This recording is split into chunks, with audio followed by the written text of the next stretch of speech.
It's the Ross Tucker Football Podcast. Oh, yeah, it is. But it's not just any Ross Tucker Football Podcast. It is a teaching tutorial Thursday. That means Professor Greg Cosell from NFL Films University is in the house. We're presented by DraftKings. Gosh, I love those people. At DK Sportsbook on social media. One bet, $1. You get $150 in free bets. Ridiculous. We will have a Spread the Word winner tomorrow, a sponsor confirmation email winner tomorrow, a YouTube shout-out winner tomorrow. Speaking of shout-outs, how about our patron of the day, Joshua Borges? We are racking up the patrons. I don't know how many of you just want to support the show, how many of you want to be part of the Tuckheads private Slack channel and chime in on a fun, safe space with like-minded people, and how many of you just want to see the even money bets in black and white from our guy Grades on the even money thread if you are a Tuckheads member of patreon.com/RT Media. Whatever it is, I don't really care. We're racking them up, and I love it. Keep them coming. We're getting new patrons every day. Patreon.com/RT Media. You're either in the club or you're not. It's Big Show time. The Big Show. All right, Greg, starting to get a little bit more of a sample size on a lot of these guys. We've got 2 games and teams. We've got 2 games in the books. We got a bunch of good games this weekend. I do want to start with tonight. It's the Houston Texans hosting the Carolina Panthers. And I know how you have felt about Sam Darnold previously, Greg. And you've talked about what you saw from him with the Jets. What are you seeing so far this year? Is he improving? Is he better? I would say he's better. I think that it's a really well-schemed passing game. And what that does is it gives Darnold defined reads, Ross, defined throws within the structure and timing of the route concepts. Even though Darnold is mobile, he's really an executor and a ball distributor, and you need to present him with the throws. He still needs to get better from the pocket after the snap, because he pretty much throws what the design of the play is. And if it's well schemed, and the route concepts defeat the anticipated coverage, he looks good. He throws the ball well. He's a big physical kid with a good arm. That's what he is. And that's really evident through the first 2 games. They've done a really good job with that. He still has some reckless tendencies when he gets outside the pocket, and you have to try to rein that in. But this is a team with a lot of offensive talent, and they fall under the radar, but they've got 3 really good wideouts in DJ Moore, in Terrace Marshall, the rookie, and Robbie Anderson. We know about McCaffrey. I don't think there's a better angle runner out of the backfield running those angle routes, Ross, than McCaffrey. Seems like he does that every week.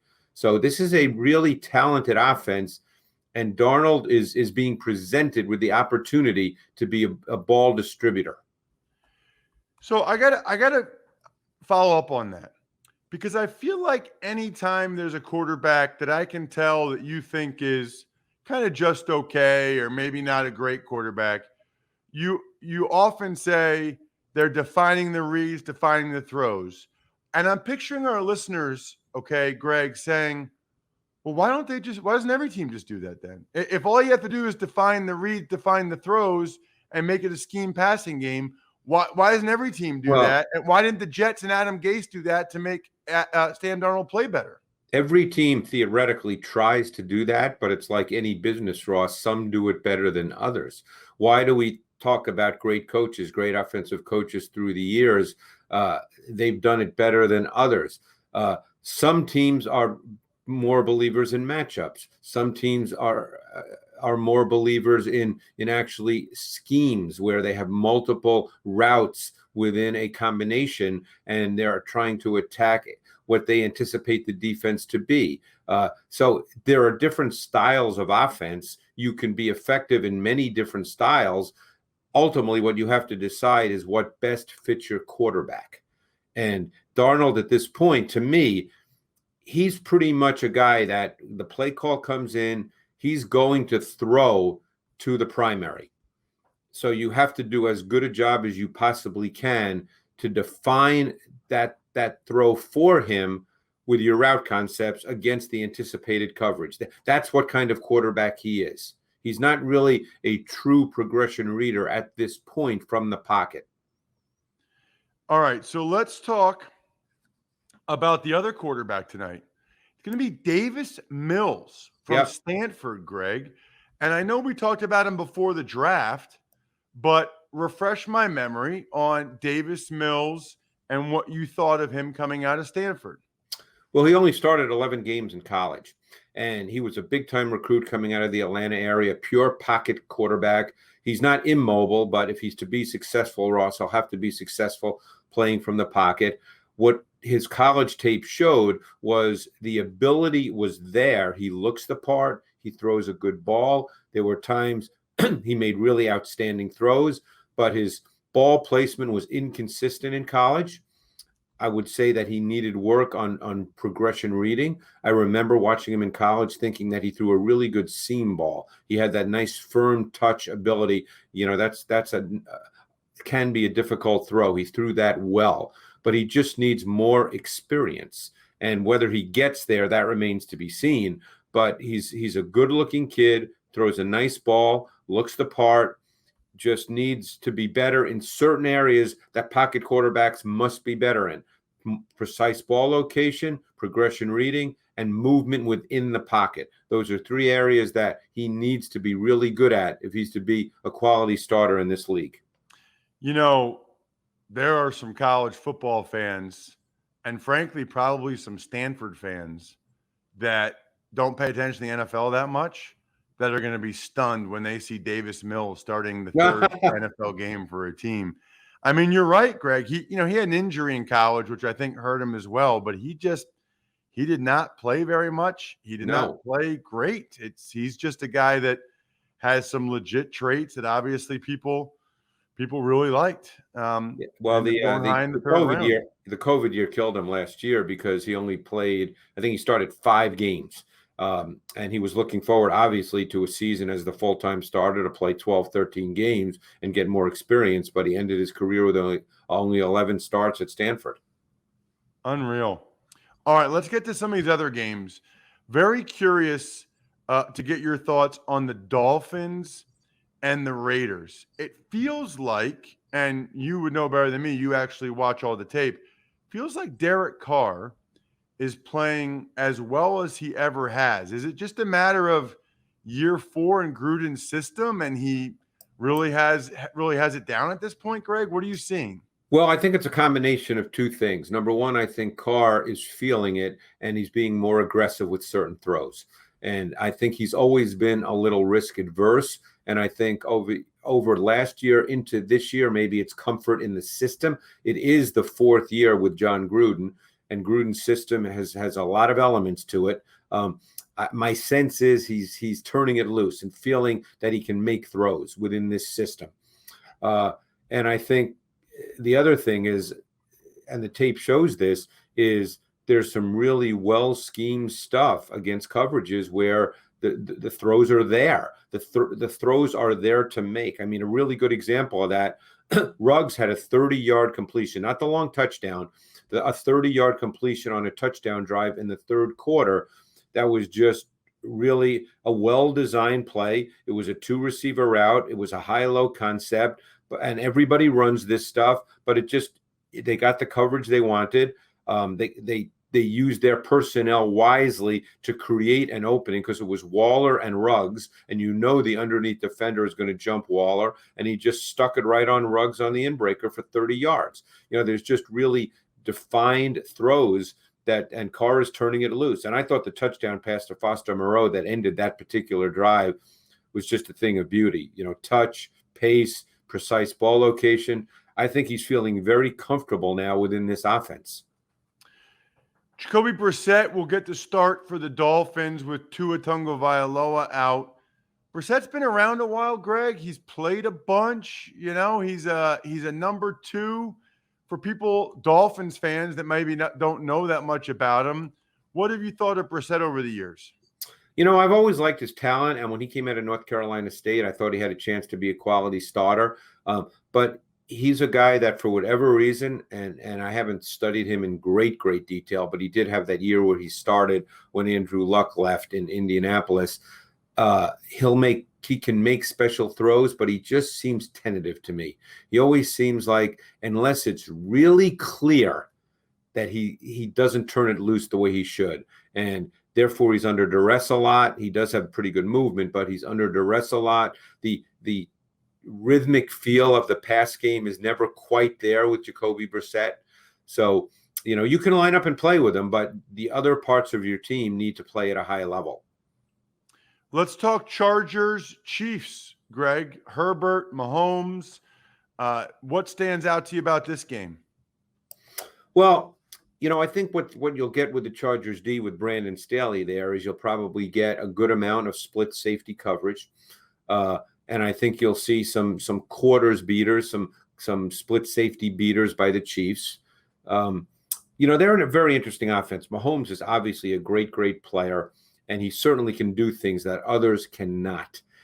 What I'm fascinated by, and I don't know how this is coached, Ross, I really don't. I'd love to know, is Mahomes leaves the pocket a lot when he does not need to. And then he'll make great plays doing that. I wonder how that's coached. I wonder if they say to him, you know what, stay in the pocket, let the design of the route concept play out, and then deliver the football. Or if they, in so many words, say, hey, you're Patrick Mahomes, you're a great player, kind of, if that's what you feel, just do it. I'd love to know the answer to that, because as great as he is, the tape shows a lot of plays where he just abandons the pocket and there's not really pressure. And we know he can make special plays doing that. Yeah, it's actually unbelievable how often he makes special plays. Yeah, it is. Doing that. He's got a real gift for it. Yep. What about the Chargers against the Chiefs defense that hasn't been great through the first 2 weeks? It feels like they've taken a step back from last year. Well, you have to throw out the game against the Ravens, because the Ravens are a unique offense and you play them differently than every other team. So what you're going to get predominantly from Steve Spagnuolo is they play a lot of cover one, that's man coverage with a single high safety. They play a lot of cover two. And now that Matthew is back, he's the middle hole defender in cover two. There's a lot of disguise and late movement to get to that. I think you'll see that. And they play zero. I think last year they played more snaps of zero, which is all-out blitz, man across the board, no deep safety. They do that. And I think you'll see them going back to kind of what they do and what they do well. So you have to discount what happened on Monday night, because that's just a different offense with Lamar Jackson. Yeah, I said this during the broadcast, Greg. It is the most entertaining, creative run game in the NFL I've ever seen. Oh, yeah. I absolutely love Greg Roman. I love watching it. I'm a former offensive lineman, obviously, so it's just fun to see all the different concepts and the pullers and the disguise and everything they do. It's really, really cool. And a ton of misdirection. It's a difficult offense to face, because if you're not in their division, you're seeing them once on your schedule, and there's no other offense like it. And it's hard to prepare for that in the course of 3 days. And so many of the things they do, this is what everybody's trying to do, but so many things they do in the run game, your keys lie to you. Like they pull the right guard and right tackle to the left, but they're running right. Yep. It's just like the things that you're usually keying are not telling you the truth a lot of right. times. And the quarterback it starts with the quarterback. So they're really the only offense in the NFL that does. Are there other quarterback runs in the league? Of course, but not like that. Their run game and everything they do starts with the quarterback. It's interesting, Greg. Speaking of defenses seemingly taking a step back, let's talk Bucks and Rams. Both undefeated, both offenses playing well, but neither defense quite playing at the level they did last year. Yeah, well, the Bucks have had some issues in the secondary, and they obviously believe it's an issue because we heard about the Richard Sherman.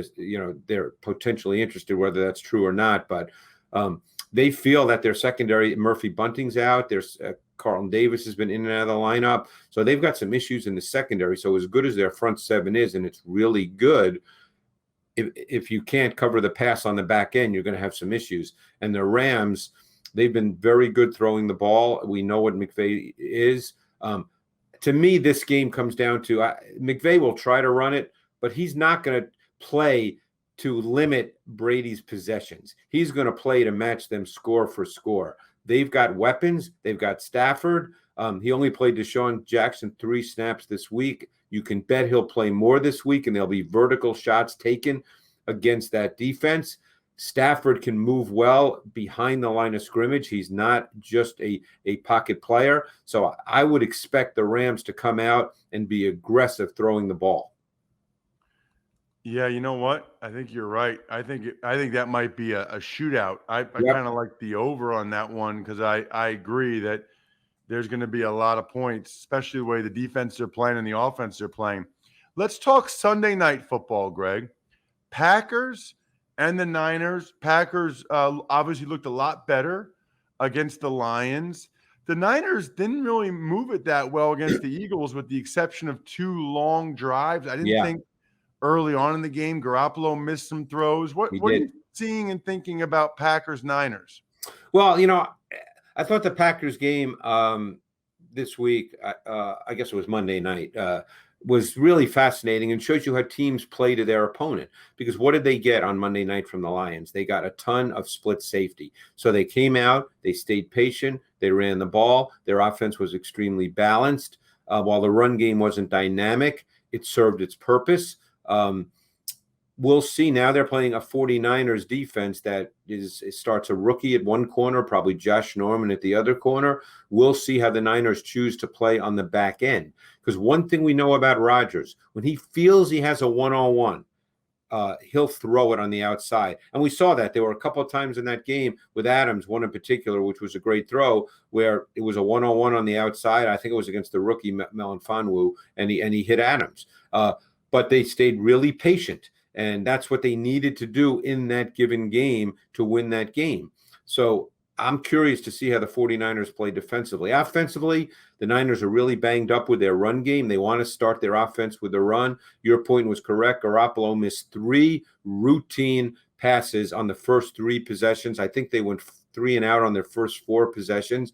The score of the game allowed them to stay really patient and not have Garoppolo have to really drive the football down the field. He made one phenomenal throw on that first touchdown drive to Samuel, where he really stuck it between 2 underneath zone defenders. But yeah, this is an intriguing matchup.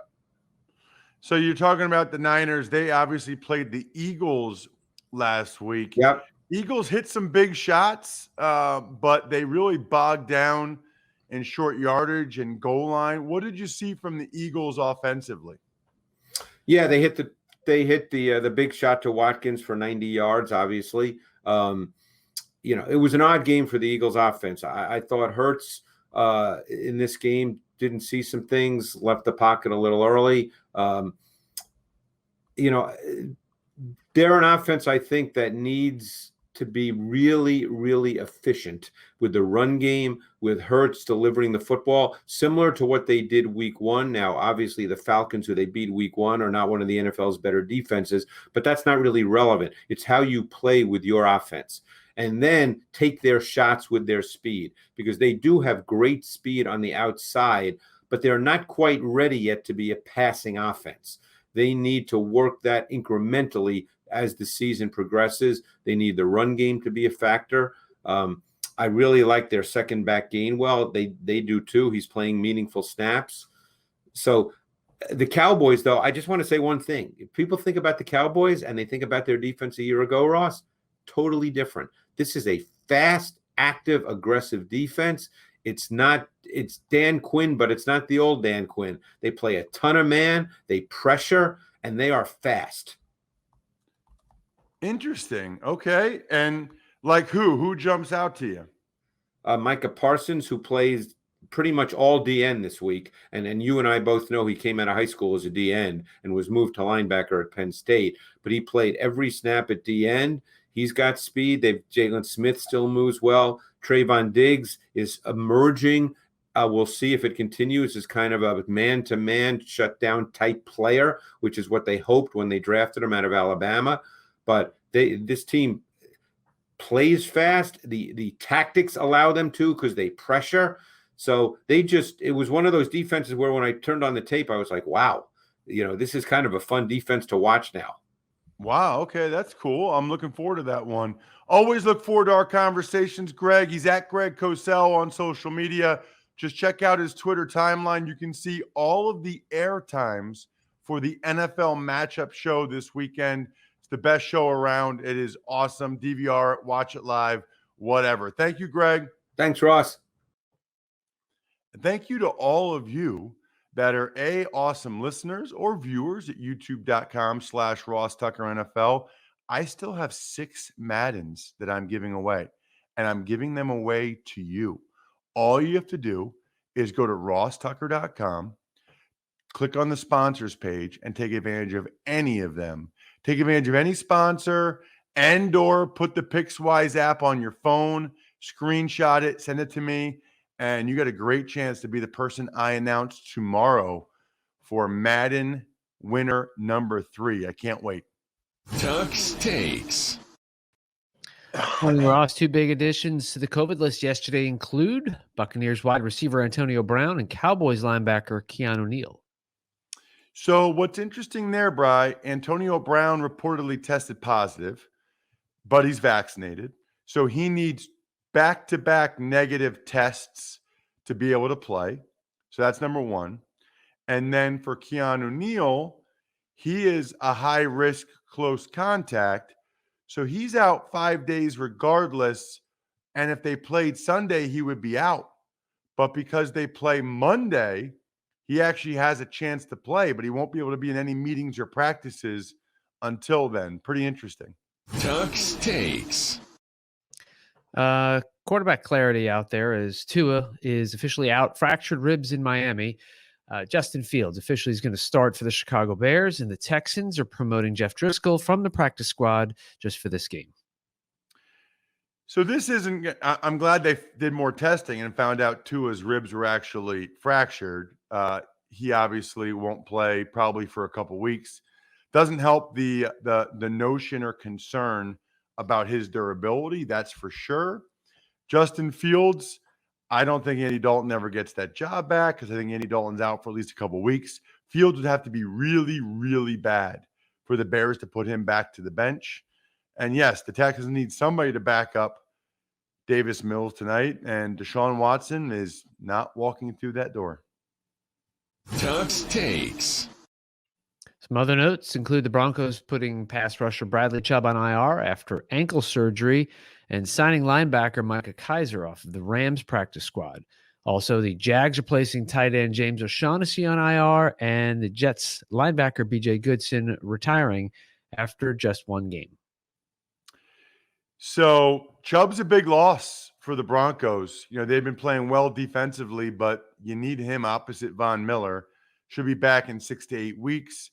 Micah Parsons, I think he's played a decent amount for the Rams in previous years, but for whatever reason, he's practice squad this year. They guaranteed $600,000, basically saying, hey, you'll be on the roster the rest of the year. This isn't going to be a deal where you could get bounced off. O'Shaughnessy can really run. He's a special teamer for the Jags. And B.J. Goodson, you know, I always tell everybody, Bri, about how if you're on a roster for 3 games, how it counts for all of your benefits. Only played 1 game, then he's retiring. He only needed to be there for 2 more weeks, and he gets the equivalent of hundreds of thousands of dollars in benefits. I don't know if they were going to cut him after that 1 game because he didn't play well. And he said, no, let me just say I'm going to retire. Or if his heart's not in it anymore after just playing special teams, 7 snaps. I don't know what's going on there, but I don't know. It feels like a lot of times those guys end up coming back. Tuck's Takes. All right, tonight's game, Panthers-Texans. Who do you like and why? Well, that's pretty easy. I like the Carolina Panthers because they are the better team and because the Houston Texans are starting a rookie quarterback making his first start against a very good Panthers defense. Although Yetur Gross-Matos from Penn State will not be playing. He's out for the game. I still think, however, that Panthers win this game. I think it's a lower scoring game. I mean, this feels like 23-13 to me. We'll see. Maybe Davis Mills is better than any of us think he's going to be, but I don't know. I'm saying 23-13, maybe 27-17 on the high end. At any rate, I picture the Panthers winning by, 7 to 10 points. I picture you, Bri. Yeah, you going to AutoZone shortly to get those Duralast Elite brake pads. We all know Duralast parts, proven tough. Duralast Elite, it's a totally different level.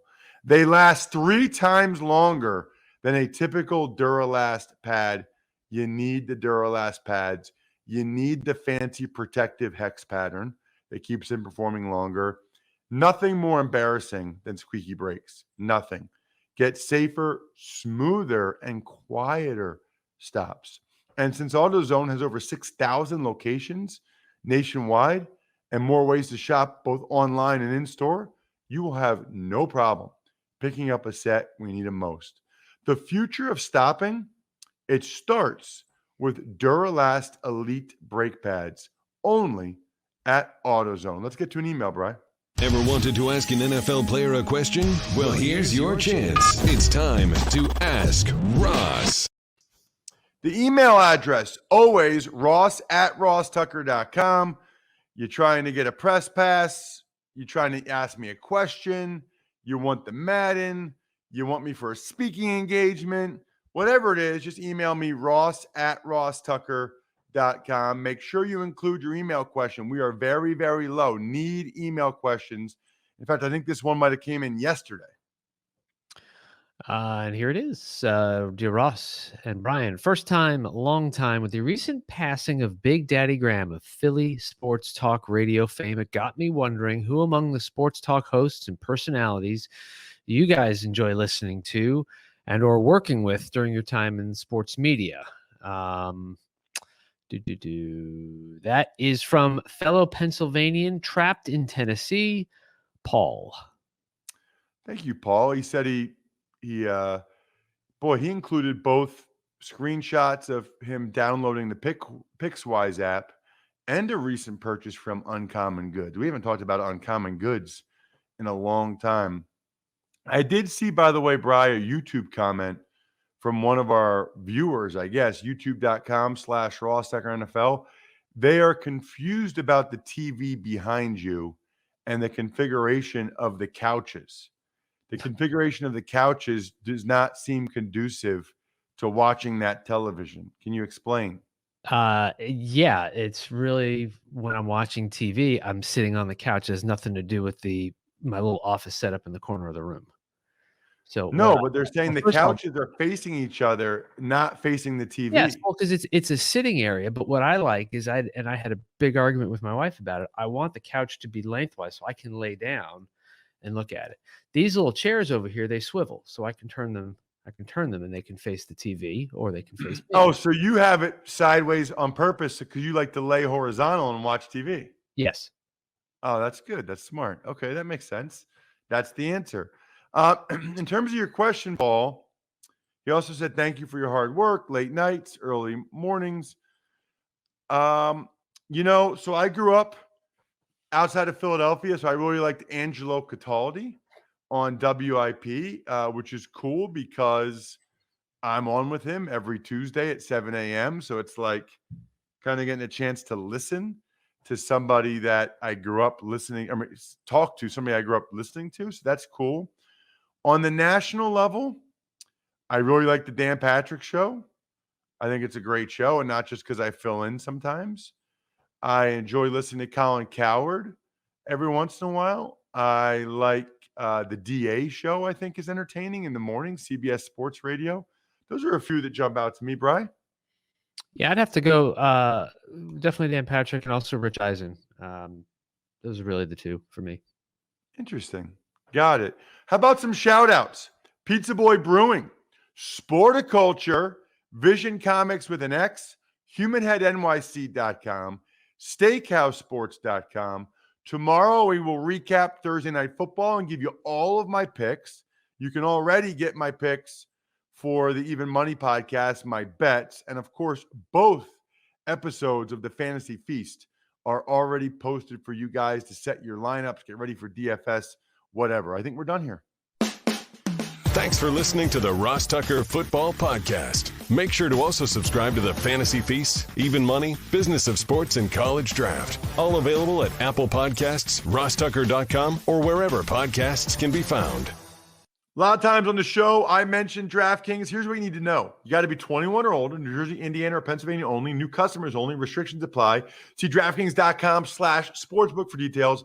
Gambling problem, call 1-800-GAMBLER, or in Indiana, 1-800-9-WITH-IT.